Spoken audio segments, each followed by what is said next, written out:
Talk with one right now on the phone with us. Joining us live now is for an update on these power outage situations is WMECo spokesperson Sandra Ahearn. Sandra, thanks for joining us so early in the morning. I'm sure it's been a very busy time at WMECo this past weekend.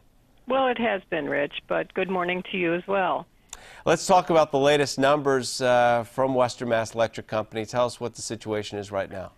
Well, overnight we were able to continue to restore some customers. We've restored a total of about 31,000 now, and we'll continue in earnest once the daylight hours are with us.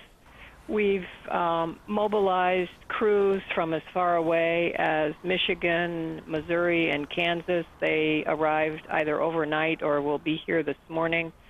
As of yesterday afternoon, we had about 330 tree and line crews working, and that number should swell considerably today, and we'll continue to have crews arriving from the East Coast as they clean up operations. As you know, it was an entirely East Coast-based storm, so we did have to reach a little further out than we normally would. And you can see we have some video right now we're showing of down power lines that are just laying on the ground. Your best advice for people when they see this situation? Stay as far away as possible, at least 10 feet.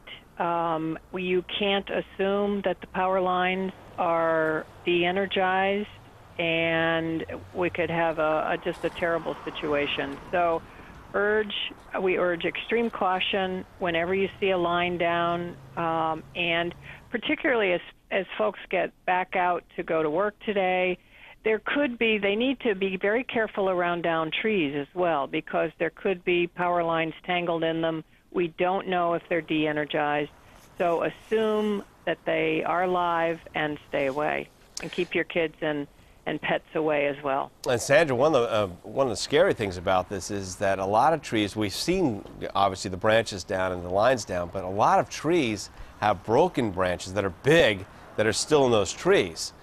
They're eventually going to have to come down at some point, whether they're taken down, which would be the best case scenario, but there's a chance that more could be falling. That is a distinct possibility. We think we've seen the worst of the damage now, but we will continue. As you mentioned, there are limbs that are weakened or already broken that will continue to come down. So we have a lot of tree crews working with the municipalities. Our first priority is clear the road, make the system safe, and then when we're able to move around, we're able to start restoration efforts in earnest. Obviously, people who are wondering when will the power come back, and I know it's on a case-by-case basis. What can you tell us the best kind of ballpark figure? Well, it's still difficult to say because we're still completing our damage assessments in some areas. But at a minimum, I would think we're looking at another 2 to 3 days, and I know that none of us like to deliver that message, but the devastation to the system was just beyond anything we've ever seen before. And we just thank our customers for their patience. We know how difficult it is to be without power, and we're working as quickly and safely as we can and throwing every available resource at it.